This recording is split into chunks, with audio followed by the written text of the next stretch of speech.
Luxury doesn't just happen, it's crafted, curated, and controlled. And behind the world's most powerful luxury houses stands one man whose influence is felt everywhere, but rarely seen. Bernard Arnault didn't rise through glamour or fame. He rose through strategy, instinct, and an obsession with perfection. He shaped the brands the world dreams about, and in doing so, shaped culture itself. This is the untold story of how he became the quiet ruler of modern luxury. So watch till the end to see how he pulled it all off. Born in Roubaix, France, Arnault was raised in a world far removed from couture and star-studded galas. He studied engineering at École Polytechnique, eventually joining his family's construction business. Even then, his strategic mind stood out. He pushed the company to pivot into real estate, predicting shifts in the French market long before they happened. But although he succeeded in construction, he wanted something deeper, something timeless, emotional, and culturally significant. That hunger is what led him toward the world of fashion. His life changed in 1984 when the failing French conglomerate Boussac Saint-Frère went up for sale. Its assets were collapsing, but hidden inside was a diamond, Christian Dior. While others saw chaos and debt, Arnault saw a sleeping giant. He acquired the company, then made a decision that would define his reputation forever.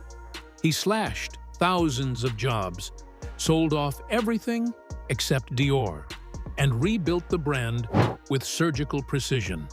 It was ruthless, controversial, and brilliant. This was the birth of the Terminator, a man who would do whatever it took to elevate the crown jewels of luxury. Just a few years later, Arnault set his sights on an even bigger target, the newly formed Louis Vuitton Moet Hennessy Group.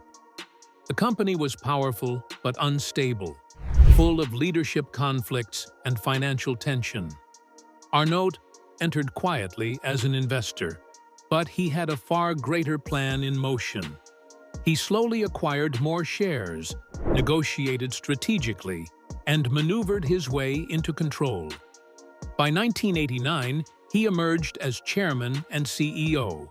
From that moment on, LVMH became his canvas, and he began painting the biggest luxury empire the world had ever known.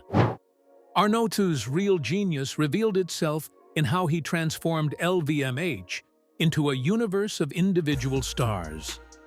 Instead of forcing brands to blend into one identity, he empowered each to maintain its heritage while using LVMH's resources to grow globally.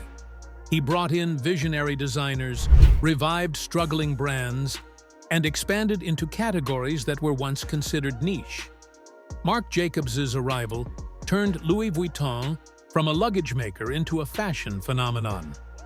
At Dior, iconic creative directors produced runway theatrics that shaped culture. The creation of the Lady Dior bag, inspired by Princess Diana, became an instant symbol of elegance. Under Arnault, luxury wasn't just fashion, it was spectacle. In 2021, Arnault pulled off one of his most dramatic acquisitions, Tiffany Co. The deal involved fierce negotiations, lawsuits, delays, and public tension. But Arnault emerged victorious, securing America's most beloved luxury jeweler. It wasn't just a business purchase, it was a declaration.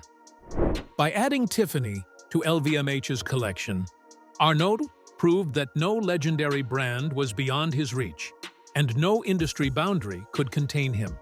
Diamonds now sparkled beside couture, champagne, fragrance, and leather goods, all under his carefully constructed empire. Arnault's strategy blends business precision with artistic intuition. He is not a designer, yet he understands creativity better than most people in fashion. His philosophy is simple: protect the brand, elevate the product, and expand the dream. Luxury thrives on heritage, but it must evolve. So he invests in quality, craftsmanship, and narrative-driven marketing. Stores feel like temples. Campaigns feel like cinema. Each brand tells its own story, yet they all orbit the same gravitational force: the promise of exceptional, unforgettable experiences. Arnault doesn't chase trends. He manufactures desire. Arnault frequently ranks among the richest people on Earth, sometimes holding the top spot.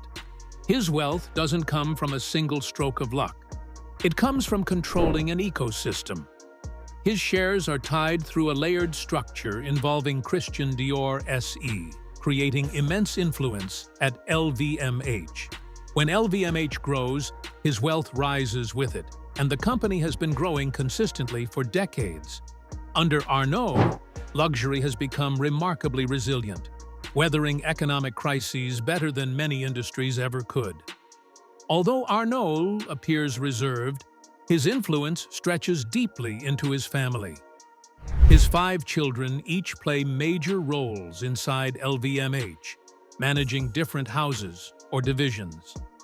The result is a luxury dynasty in the making. Beyond business, Arnault invests heavily in art and culture. The Louis Vuitton Foundation in Paris, a futuristic museum designed by Frank Gehry, stands as a testament to his passion for creativity. Recently, company rules were revised to allow him to serve as CEO into his mid-80s, but the next generation is already stepping into leadership roles. Arnault isn't just building a company, he's building a multi-generational empire. Bernard Arnault's journey isn't just the story of a man becoming a billionaire. It's the story of how one person redefined an entire industry. He rescued failing brands, transformed creative visions into global movements, and built the most powerful luxury empire the world has ever seen. Whether you admire him or question him, his impact is undeniable. His influence shapes fashion, culture, art, and aspiration on a global scale.